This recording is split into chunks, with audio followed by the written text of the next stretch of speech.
भगवान भोलेनाथ के त्रिशूल की महिमा से पूरा विश्व परिचित है, लेकिन आज भी पुरातत्व विभाग द्वारा शिव के त्रिशूल पर शोध की जा रही है और इसी से प्रेरित होकर भोलेनाथ के त्रिशूल की महिमा का चित्रण धार्मिक काल्पनिक कहानी के रूप में किया गया है। मुझे पूरा विश्वास है कि ये कहानी आपको शिव के त्रिशूल की शक्तियों से अवगत कराएगी। एक बहुत ही पुराना गांव था, जहां बहुत से प्राचीन खंडहर बने थे और इन खंडहरों में कई वर्षों से पुरातत्व वैज्ञानिक रिसर्च के लिए आया करते थे। वैज्ञानिकों को इस गांव से हिंदू संस्कृति से जुड़ी कई प्राचीन वस्तुएं प्राप्त हुई थी, इसलिए ये गांव प्राचीन हिंदू सभ्यताओं की खोज के केंद्र के रूप में जाना जाता था। लेकिन उनकी खोज अभी तक अधूरी थी, क्योंकि वह धार्मिक ग्रंथों में बताए गए अस्त्र शस्त्रों की खोज में लगे हुए थे। एक बार उसी गांव के मैदान में बच्चे फुटबॉल खेल रहे होते हैं। अचानक उनकी फुटबॉल एक गड्ढे के अंदर चली जाती है। गड्ढा काफी गहरा था, इसलिए बच्चों की हिम्मत उस गड्ढे के अंदर जाने की नहीं हो रही थी। तभी गांवों में एक फेरी वाला कपड़े बेचने आता है। बच्चे उसे रोक लेते हैं और उससे अपनी फुटबॉल निकालने की जिद करने लगते हैं। फेरी वाला बच्चों की जिद मानकर गड्ढे के अंदर घुस जाता है। अंदर बहुत अंधेरा था,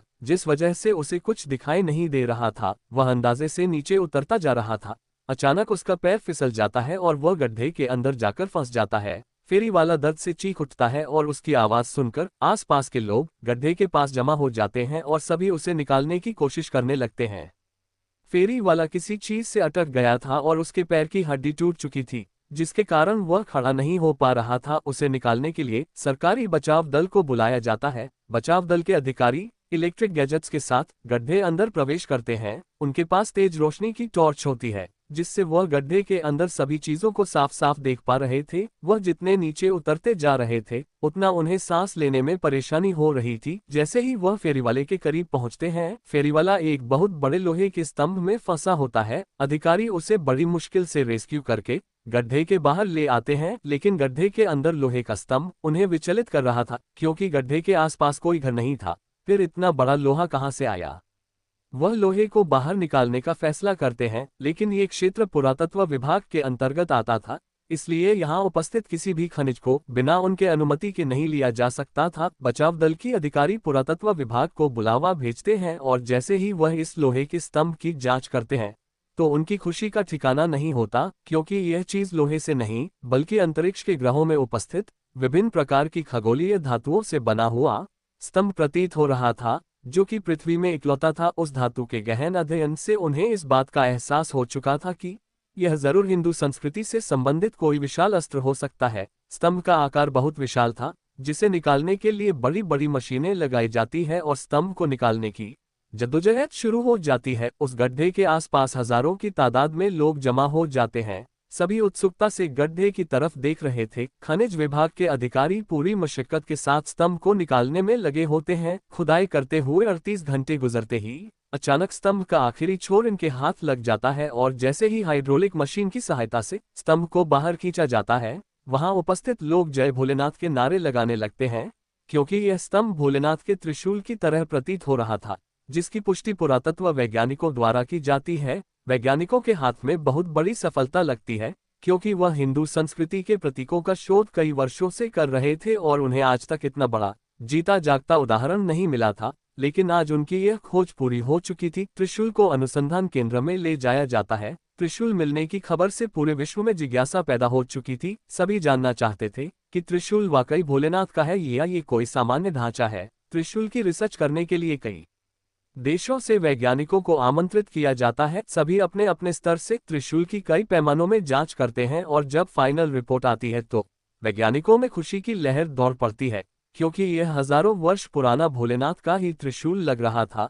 क्योंकि इससे जुड़ी जानकारियां इस बात को प्रमाणित कर रही थी कि यह पृथ्वी में उपस्थित किसी भी धातु से नहीं बना था, बल्कि अंतरिक्ष में उपस्थित विभिन्न प्रकार की चट्टानों के मिश्रण से इसका निर्माण हुआ था, जो कि अपने आप में अद्भुत अकल्पनीय था। वैज्ञानिक त्रिशूल मिलने की खुशियां मना रहे थे।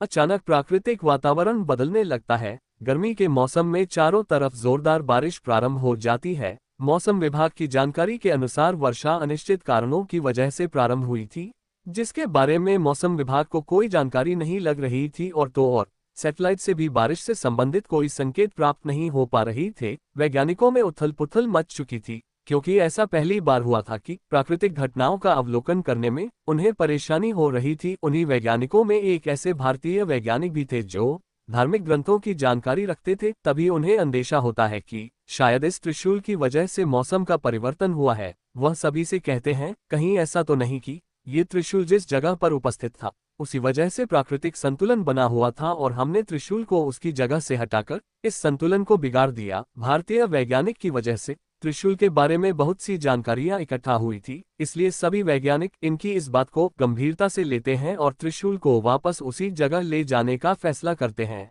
जहां से वह इसे निकाल कर लाए थे और दोबारा मशीनों की मदद से त्रिशूल को उठाने का प्रयास किया जाता है। लेकिन त्रिशूल का वजन बढ़ चुका था और बड़ी बड़ी मशीनों से भी त्रिशूल को हिला पाना संभव नहीं हो पा रहा था। वैज्ञानिक चिंतित हो जाते हैं, उन्हें कुछ समझ में नहीं आ रहा था क्योंकि यह त्रिशूल इन्हीं मशीनों की मदद से लाया गया था और अब ये हिलने का नाम नहीं ले रहा। तभी भारतीय वैज्ञानिक सलाह देते हैं कि त्रिशूल शक्ति का प्रतीक है और इसे यहाँ से हटाने के लिए भगवान भोलेनाथ का आह्वान करना होगा, तब शायद भोलेनाथ हमारी पुकार सुनेंगे। शिव पूजा को संपन्न करने के लिए एक पुरोहित बुलाए जाते हैं जो भोलेनाथ की संपूर्ण पूजा विधि का आयोजन करते हैं और इसी दौरान त्रिशूल अपने आप हिलने लगता है। उसे हिलता देख वैज्ञानिक हाइड्रोलिक मशीन से त्रिशूल को उठाने का आदेश देते हैं और अगले ही पल त्रिशूल एक पेड़ के पत्ते की तरह उठ जाता है। शिव की महिमा देखकर सभी वैज्ञानिक दंग रह जाते हैं। सभी हाथ जोड़ते हुए भोलेनाथ को प्रणाम करते हैं और जैसे ही त्रिशूल को गड्ढे में वापस प्रवेश करवाया जाता है, अचानक बारिश रुक जाती है। वैज्ञानिक अब समझ चुके थे कि हमें भी प्राकृतिक चीजों को बिना उनका स्थान परिवर्तन किए ही शोध करना होगा, अन्यथा इस पृथ्वी का अस्तित्व ही नहीं रहेगा। और इसी के साथ शिव के रहस्यमय त्रिशूल का किस्सा खत्म हो जाता है।